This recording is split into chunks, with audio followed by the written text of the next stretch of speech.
أما بعد فأعوذ بالله من الشيطان الرجيم بسم الله الرحمن الرحيم فإن آمنوا بمثل ما آمنتم به فقد اهتدوا فإن تولوا فإنما هم في شقاق فسيكفيكهم الله وهو السميع العليم صدق الله العظيم وصدق رسوله النبي الكريم الأمين إن الله وملائكته يصلون على النبي يا أيها الذين آمنوا صلوا عليه وسلموا تسليما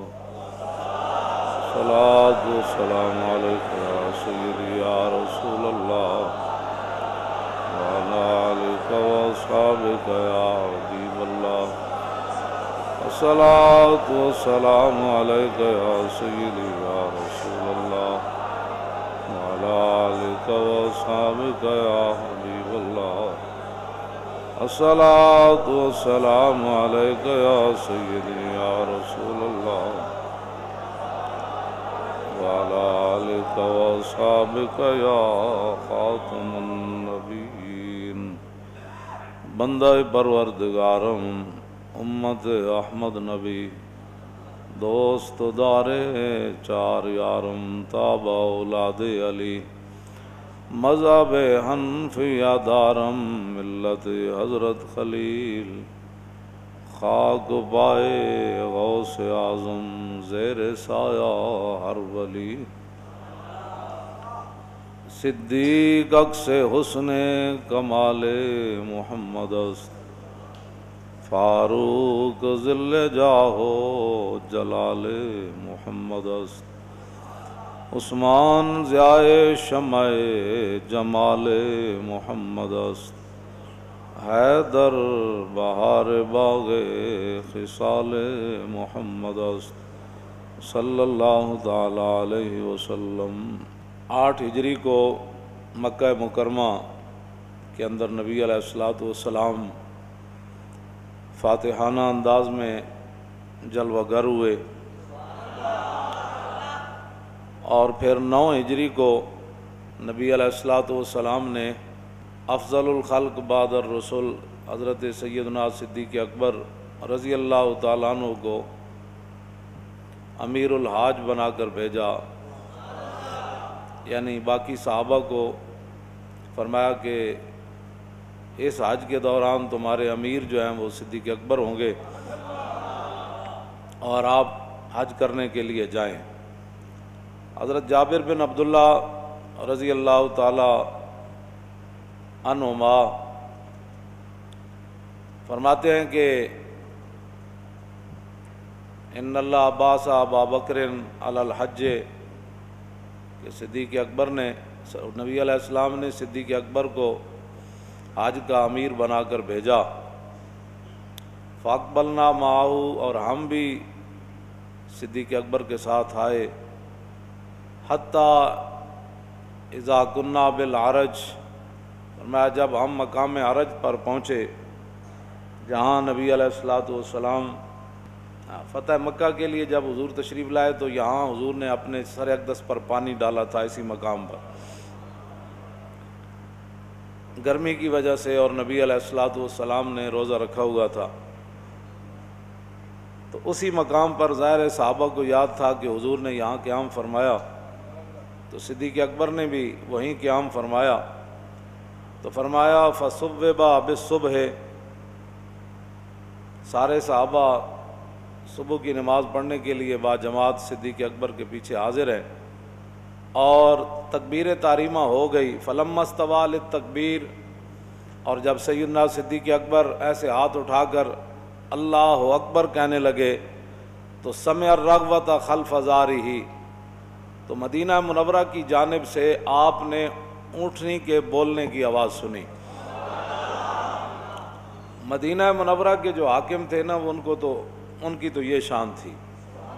اور مدینہ منورہ کی ریاست کے جو والی بنے ان کی یہ شان تھی۔ صدیق اکبر نے یہاں ہاتھ اٹھائے، فلما استوى للتکبیر سمع الرغبۃ خلف ازارہ،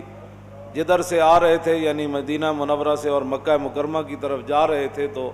مدینہ منورہ کی جانب سے آپ نے اونٹنی کے بولنے کی آواز سنی، فوقف للتکبیر، صدیق اکبر نے ہاتھ نیچے کر لیے، فرمایا حاضی رغبت و ناقت رسول اللہ صلی اللہ تعالی علیہ وسلم الجدع، فرمایا حاضی رغبت و ناقت رسول اللہ صلی اللہ تعالی علیہ وسلم الجدع، فرمایا یہ تو نبی علیہ الصلوۃ والسلام کی جو مبارک اونٹنی ہے جدع، یہ تو اس کی آواز ہے۔ فرمایا کہ قد بدا رسول اللہ صلی اللہ تعالی علیہ وسلم فی الحج فلعلہ ان یکون رسول اللہ صلی اللہ تعالی علیہ وسلم فنصلی معہ، فرمایا شاید نبی علیہ الصلوۃ والسلام کی مبارک رائے بدل گئی، پہلے تو حضور نے مجھے امیر الحج بنا کر بھیجا اور جب میں روانہ ہو آیا تو پھر حضور کی مبارک رائے بدل گئی، حضور خود حج کرنے کے لیے تشریف لا رہے ہیں اور رسول اللہ اپنی اونٹنی جدع پر تشریف لا رہے ہیں۔ جب یہ بات یہ ہے تو فنصلی معہ، اب صدیق نماز نہیں پڑھائے گا، حضور تشریف لائیں گے تو حضور ہی نماز پڑھائے گا۔ یہ جی مدینہ منورہ کے حکمرانوں کا مزاج ہے۔ بس اتنی بات ہے، آپ اس بات کو سمجھیں اور اپنا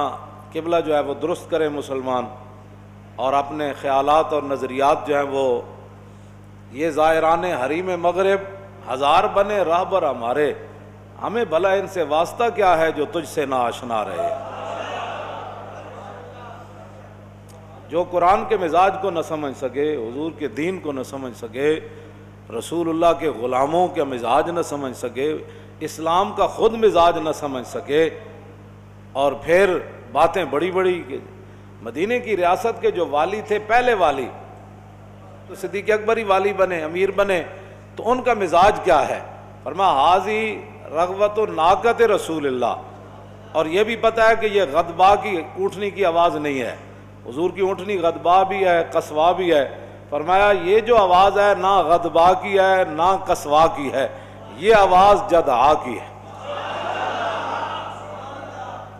ذرہ عشق نبی، اقبال پھر ایتھی بولیا، کہنے لگا ذرہ عشق نبی از حق طلب، سوز صدیق و علی از حق طلب۔ فرمایا نبی علیہ السلام کا عشق و محبت اللہ سے مانگنا ہے لیکن تھوڑا سا مانگنا ہے، لیکن سوز صدیق والا اور علی والا مانگنا ہے۔ جمال عشق و مستی نئے نوازی، اور جلال عشق و مستی بے نیازی، اور کمال عشق و مستی ظرف حیدر، اور زوال عشق و مستی حرف راضی۔ ہاں اقبال کہتا ہے جدو لکھن لکھان تے کم آ جائے، پھر تحقیقوں تے کم آ جائے، اور علم بے عشق از تاغوتیاں اور علم با عشق از لاہوتیاں۔ اقبال کہتا ہے جے علم ہوئے، علم با عشق جے حضور دی محبت دے نال علم ہوئے تے پھر تے اللہ دا انعام ہے، جے حضور دی محبت تو بغیر علم ہوئے اے تے پھر شیطانی سارا چربہ ہے تے شیطانی، او صلاتو او امامو او حرم۔ ایتھے میں نے اقبال دا اس شعر دا سمجھ آئی، اقبال کہندا پھر نماز بھی بندے دی سدھی پھر عشق ہی کراندا۔ ہاں جی نماز بندہ ایتھے افضل الخلق بعد الرسل نماز کی اہمیت کو نہیں سمجھتے، جب تکبیر تاریمہ ہو گئی تو اونٹنے کی آواز ہی سنی نا، انہیں یقین تو نہیں تھا کہ فلا اللہ، فرمایا ممکن ہے حضور تشریف لا رہے ہوں، فرمایا ممکن بھی ہے آواز تو حضور کی اونٹنی کی ہے نا۔ شوق تیرا اگر نہ ہو میری نماز کا امام، میرا قیام بھی حجاب میرا سجود بھی حجاب۔ بس یہ مزاج ہے اسلام کا اگر آپ کوئی سمجھنا چاہتا ہے، ورنہ تو پھر اقبال کہندا نگہبان حرم میں مارے دائرست، یقینش مردہ ہو نگاہ بغیرست۔ اقبال کہندا جڑے نے حرم دی نگہبانی کرنی سی وہ بتاں دے جناب بت تعمیر کرنا شروع ہو گئے تے بت خانے تعمیر کرنا شروع ہو گئے۔ ہاں جی کہندا جن حرم دی نگہبان حرم میں ہمارے دائرست، کہندا تو بت خانے بنان لگ پے جنہیں حرم دی حفاظت کرنی سی، یقین انہاں دا مر گیا اور انہاں دیاں نگاہاں ہمیشہ غیر وال لگیاں ہوئیاں، وہ کیا دے گا وہ کیا دے گا وہ کیا دے گا، وہ ہماری کیا مدد کرے گا۔ کہنے لگا زی انداز نگاہ او تواں دیت کہ نا امید از ہما امور خیر است۔ اقبال کہندا تو مسلمان دی نگاہ بے شک ویکھ کے پڑھ لے کہ اتنا اے محروم نگاہ ہو گیا کہ اس دے چہرے تو پتہ لگتا بھئی انہوں اسلام دی کسی بات دا بھی یقین کوئی نہیں. ہاں جی نا امید از ہما امور خیر اس کہندا اے بالکل اسلام دی ہر خیر کو محروم ہو گیا اور نا امید ہو گیا کہ نہیں جی ہن جب تک اسی یہود و نصارہ دی ایجنٹی نہیں نہ کریں گے تے انہاں دی غلامی نہیں نہ کریں گے تے پھر سانو کچھ نہیں لبنا. اقبال کہندا ہن میں ایتھے کی کراں گا کیوں جی بھائی مکتب بھائی دانش نازی. اقبال کہندا تو اس تعلیم ہوتے تے اینا سکولاں کالجاں ہوتے تو کی ناز کرنا نہ در کف نداد و جان زتن برد. کہندا ہوئے روٹی تے تینوں انہاں دتی کوئی نہیں اور روح تیرے بدن چوں کٹ کے لے گئے. بس اتنی گل ہے ساری. ہن دینی مدارس ہوتے حملہ شروع جی دینی مدارس کتنے ڈاکٹر پیدا کیتے. میں کہ جی ڈاکٹر تے اسی پڑھائی کدنی انہاں جی انجینئر پہلے جوڑے تہاڈے کو ڈاکٹر ہیں تسی پہلے انہاں نوں تو ملازمت دا دیو نا. وہ تو روزانہ ہڑتال کیتی کھڑے ہوندے ساڑی جناب تنخواہاں تھوڑیاں وڈے ڈاکٹراں دی تنخواہاں وڈیاں کرو او دے نکے انہاں دے وڈیاں دے برابر کرو. پہلے اپنے ڈاکٹر جڑے تسی پہلے پڑھائے نا پہلے انہاں ڈاکٹراں نوں دیو ملازمتاں. جڑے انجینئر بڑھائے وہ بیچارہ فائلاں چک کے سویر دے بجدے کہ اس فیکٹری جا رہا ہے انہاں نوں تسی ملازمت دا پہلے دیو تے جڑیاں کوئی بچیاں کھچیاں اسی پھر مولوی ڈاکٹر بنا دیں گے.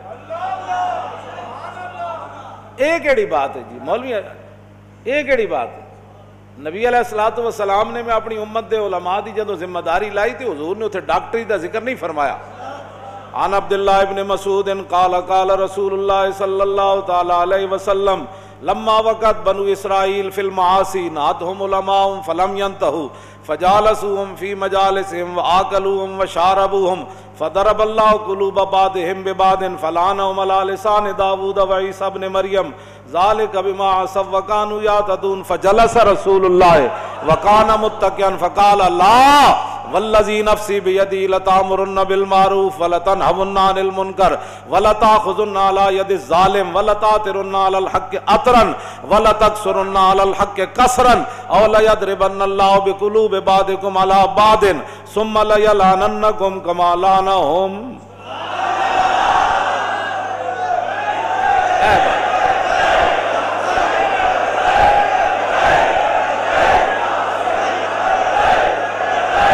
توجہ توجہ توجہ توجہ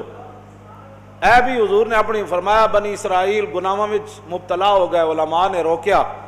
فلم ینتہو قوم باز نہ آئی وہ کہنے لگے جی مولوی بخشے گئے تھے اسی پہلے بخشے جانا. قوم بے باک ہو گئی علماء دے گلا